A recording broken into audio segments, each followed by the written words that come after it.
Téléspectateurs du micro du Pasteur Bobo, partout où vous êtes à travers le monde, on vous dit bonjour ou bonsoir, ça dépend de l'heure à laquelle vous nous regardez. Nous sommes avec Patrick Yogo, le porte-parole MPR Benelux. Nous sommes avec lui. On va essayer de parler politique par rapport à notre pays. 8 mois après, d'aucuns pourront dire enfin, il y a des gouvernements Fatih 1, selon les uns, Sévère Ilunga 1, selon les autres. Bonjour Patrick. Bonjour Pasteur Bobo, bonjour à tous nos fidèles téléspectateurs.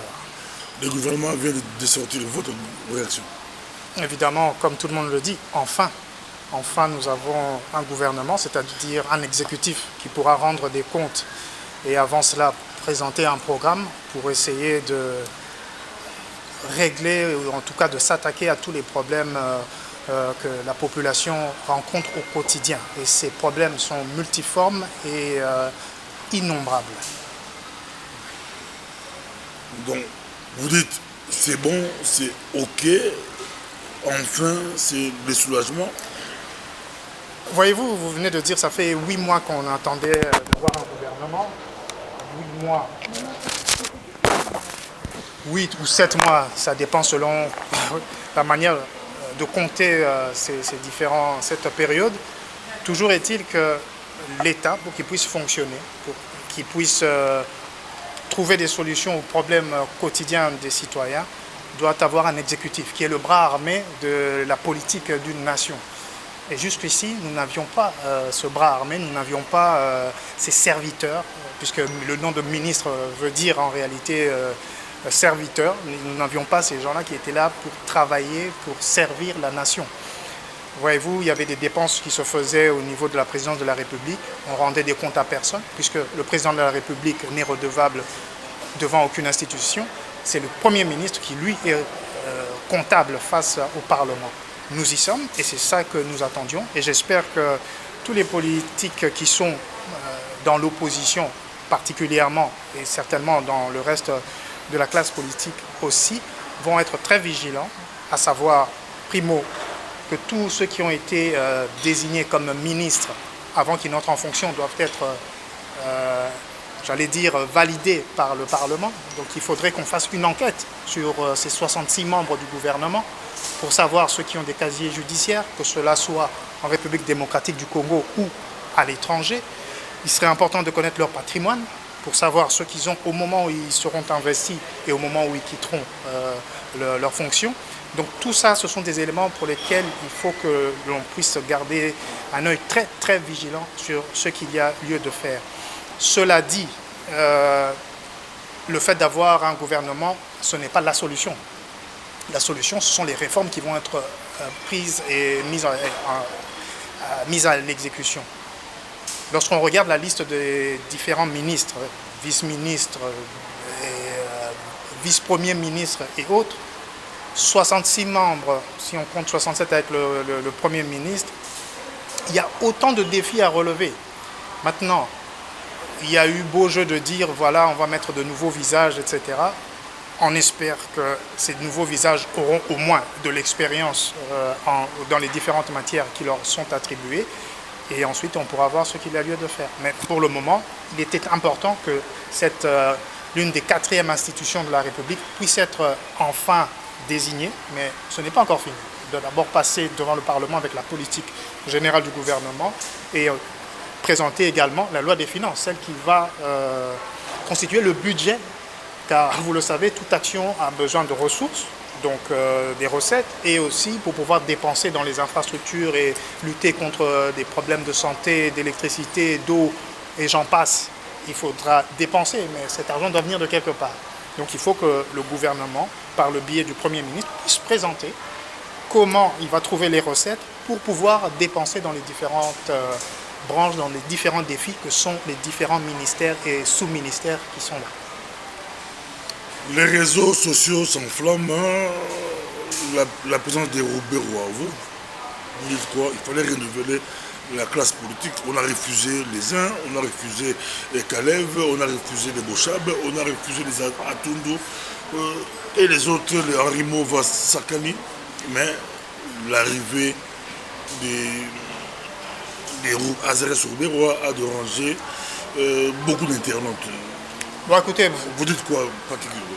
d'abord, je crois qu'il y a une quinzaine de personnalités de la politique congolaise qui sont sanctionnées par différents pays étrangers ou organisations internationales, telles que l'Union européenne, par exemple. Et entre nous soit dit, il est quand même étonnant que d'autres pays sanctionnent nos politiciens, pendant que nous-mêmes, notre Parlement, notre justice ne les sanctionne pas pour les mêmes faits, que ce soit des faits de corruption, d'entrave au processus démocratique, et j'en passe. La présence du ministre Roubaix-Roy, écoutez, ce n'est que la continuité.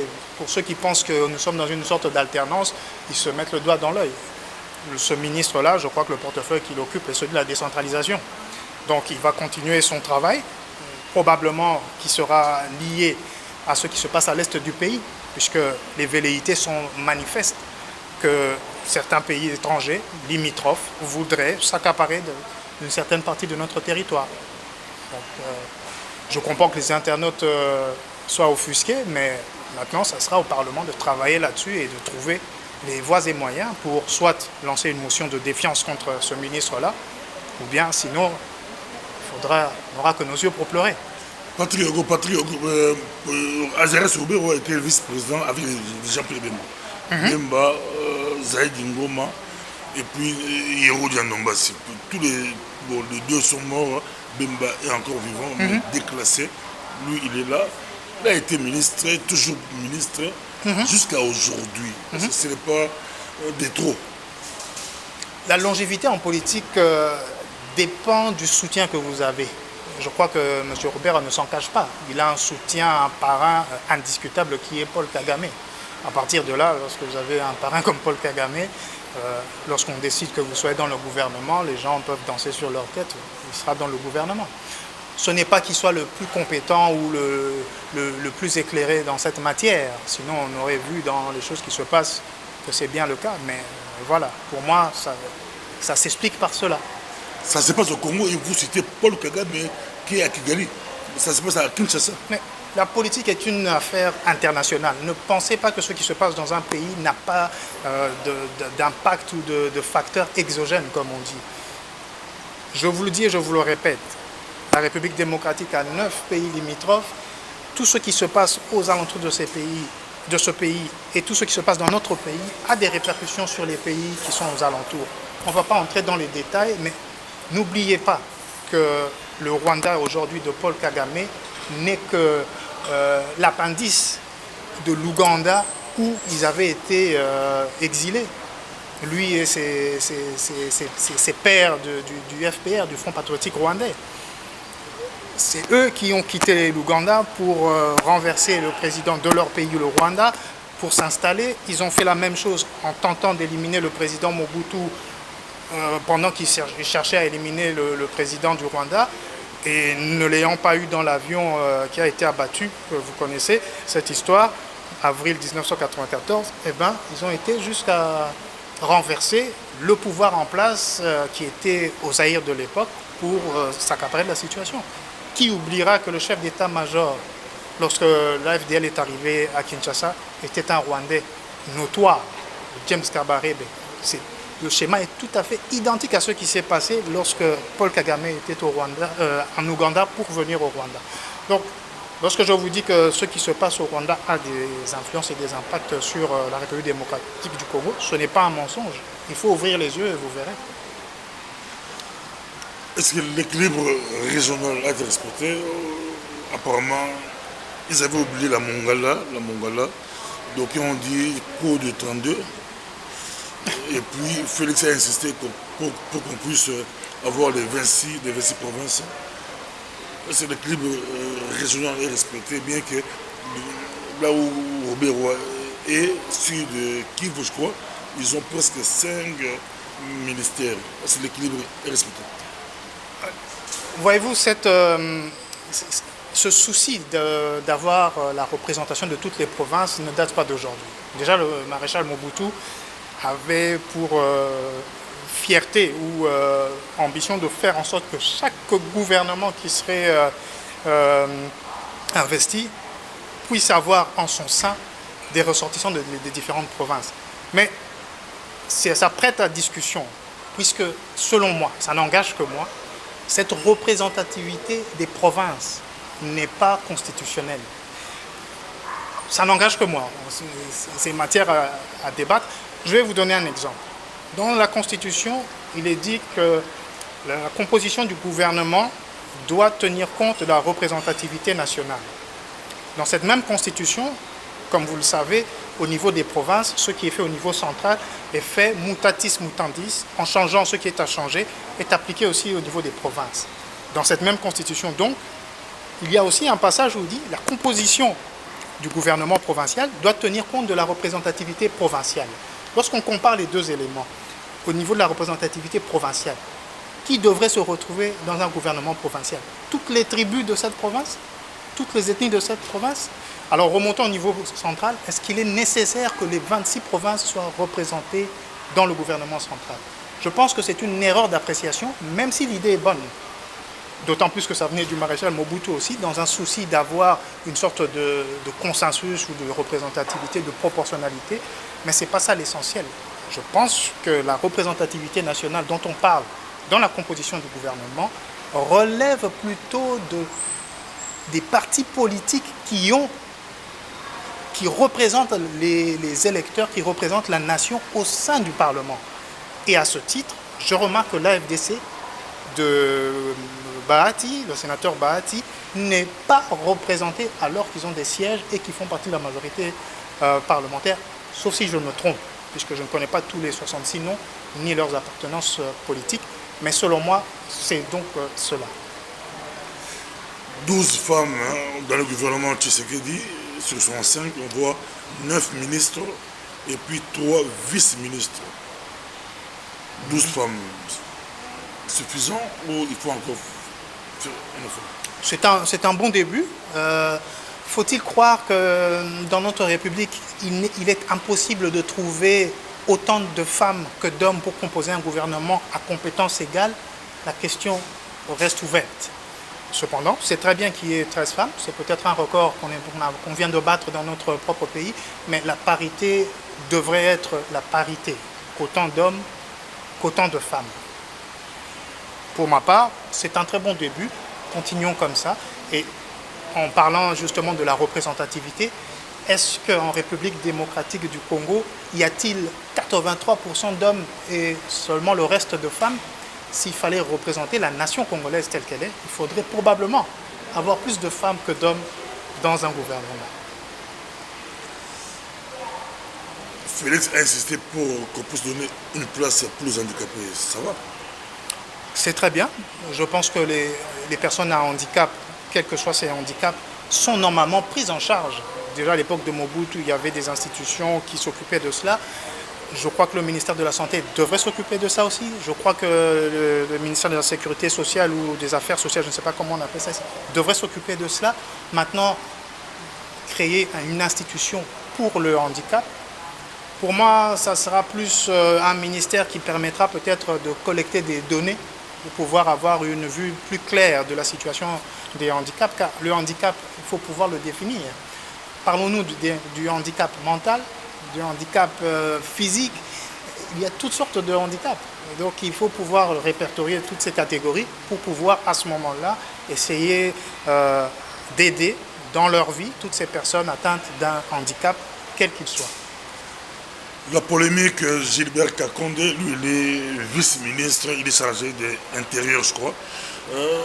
La polémique, on voit beaucoup de photos qui ont circulé sur Internet montrant sa nationalité belge, mais je vois des lettres aussi où il dit qu'il avait renoncé à sa nationalité belge depuis 2018. Cette polémique-là, est-ce qu'il n'est pas temps qu'on puisse voir la double nationalité pour les Congolais de l'étranger? Vous posez une question qui a tout son sens pour nous qui vivons ici à l'étranger. D'abord, je pense qu'il y avait eu un moratoire du temps probablement où Kamer Revita était président du Parlement, je pense, ou de l'Assemblée nationale. Il y avait eu un moratoire sur cette question. Mais je pense qu'il est vraiment temps puisque pour moi cette présidence, cette mandature ou cette législature n'est qu'une préparation à la 4e République. Je pense qu'il est temps de mettre sur la table, au niveau du Parlement, Assemblée nationale et Sénat, cette question de la nationalité. Je ne parle pas ici de la double nationalité, mais de la nationalité. Je pense qu'un Congolais d'origine, cette nationalité ne peut pas lui être ravie ou déniée au motif qu'il aurait acquis une autre nationalité. Regardez le Rwanda voisin. Eux, ils ont pris comme cheval de bataille pour eux que la nationalité rwandaise ne pouvait pas être perdue, la nationalité rwandaise d'origine. Et dans la Déclaration universelle des droits de l'homme, c'est ça aussi que l'on dit. Je crois que dans son article 16, si je ne me trompe pas, personne ne peut être dans une situation d'apatridie. C'est vrai que le fait que nous disions dans notre constitution que la nationalité congolaise est une et exclusive fait que lorsqu'on a une autre nationalité, on perd la nationalité congolaise. Mais pour ma part, et je le soutiendrai de la manière que je pourrais, il faut nécessairement que tous ceux qui sont congolais d'origine, c'est-à-dire qui ont des parents congolais, et que ces parents sont nés sur le territoire qui est devenu, à la date du 30 juin 1960, la République démocratique du Congo, que tous ces Congolais ayant ces aïeux-là, ces parents ou ces grands-parents-là, soient congolais de manière définitive. À partir de là, vous voyez l'Arménie, Israël, beaucoup de pays, vous verrez qu'on ne peut pas limiter sa nationalité par le simple fait que vous avez acquis une autre nationalité. Je crois que le droit du sang, et le droit du sol aussi, est quelque chose de fort important. Naturellement, de manière même étymologique, la nationalité est liée à la naissance. Lorsque vous êtes né congolais, je ne vois pas comment, par nature, vous êtes une chose et demain, par un document, on vous dit que vous ne pouvez plus l'être. Patrick Hugo, vous défendez que tout Congolais a droit à des allocations. Ici, on dit CPS, en France, on dit ACDIC, des aides sociales. Les Congolais de pays tellement riches. Les gens de Kinshasa vous suivront. Ils voudront que ces jeunes hommes, cet homme politique-là, il rêve. Il est en Europe, à Zoulia Bambala. Il est en Europe, il raisonne comme un blanc. Vous croyez qu'on peut payer 80 millions de Congolais, les payer avec des allocations de chômage ou aide sociale? C'est possible. C'est tout à fait possible. Ce gouvernement peut le faire. Ce gouvernement-ci ne peut pas le faire, mais il peut mettre en place les réformes nécessaires pour y arriver. Voyez-vous, pour pouvoir redistribuer la richesse nationale, car c'est de cela qu'il s'agit. La solidarité nationale, la sécurité sociale, c'est une redistribution des richesses nationales. Ça ne tombe pas du ciel. Ce sont les fruits, les biens de la nation que l'on redistribue à tous. Pour le faire, il faut une chose essentielle, connaître le nombre exact de la population que nous avons. Ce qui, normalement, doit être fait par le ministère du Plan et d'autres institutions ou organismes, tels que l'organisme national d'identification des personnes. Il faut recenser la nation. On dit que le pays est vaste, on dit qu'on a 80 millions, vous avez même parlé de 90 millions, mais vous vous basez sur quoi pour le dire? Est-ce que vous avez soustrait le nombre des millions de morts que nous comptons depuis que l'AFDL est arrivé dans notre pays? Comment on en arrive à dire qu'il y a 80 millions ou 90 millions? Je crois que pour faire une planification sérieuse, il faut faire un recensement concret. Savez-vous que tous les ans, dans chaque commune, il y a des agents publics qui passent pour faire un recensement dans les maisons? Il serait juste simple de remonter toutes ces données que toutes les communes collectent tous les ans à un niveau un peu plus supérieur où ces données seront agrégées, et ensuite on peut commencer à planifier en regardant ce que nous avons comme recettes de l'État et comment on peut les redistribuer à la nation. Petite parenthèse pour ne pas aller trop loin, lorsque on commence à chiffrer les détournements, la corruption, les évasions fiscales qui sont faites par les politiciens, à tout étage que cela soit, au gouvernement, dans les parlements, à la justice, à la police, dans la direction générale des impôts, direction générale des droits et acquis, dans toutes nos institutions. Lorsqu'on va, parce que je remarque qu'on n'a pas un ministère de lutte contre la corruption, mais lorsqu'on arrive à contrôler, à récupérer tout ce qui a été détourné, je vous assure que le montant qui sera dégagé par là suffira pour mettre en place un système de sécurité sociale. Où chaque Congolais pourra avoir minimum combien, 1 000 $, 2 000 $? Tout dépendra du nombre de la population et des recettes qu'on va mobiliser. Vous savez, le Congo devrait être comme Dubaï. Dubaï, en moins de 20 ans, ce pays désertique est devenu un pôle d'attraction où les Émiratis, où les Dubaïotes, ceux qui y vivent, on leur rembourse les loyers qu'ils payent par l'État. Ces gens-là, pour la plupart, ne travaillent même pas, mais reçoivent des rentes. On leur redistribue l'argent que leur nation gagne. Et détrompez-vous, cet argent ne vient pas du pétrole, cet argent ne vient pas de ceci ou de cela. La plus grande rentrée d'argent de Dubaï, par exemple, c'est leur aéroport. Toutes les activités qui se passent au niveau de leur aéroport, plus le tourisme, lorsque vous mettez tout ça ensemble, vous avez des milliards et des milliards de dollars. Lorsqu'on va organiser notre aéroport et nos différentes portes d'entrée de ressources, vous allez voir que l'argent pourra se dégager très facilement. Un autre exemple, juste pour vous montrer que tout cela est possible. Nous pensons depuis longtemps qu'en taxant au maximum les produits qui entrent dans notre pays, on va renflouer les caisses de l'État. Or, les caisses de l'État ne sont pas renflouées, mais ça va dans les poches des différentes personnes qui sont entre le moment où l'argent entre à la frontière et le temps que ça arrive au trésor public, il ne reste plus rien.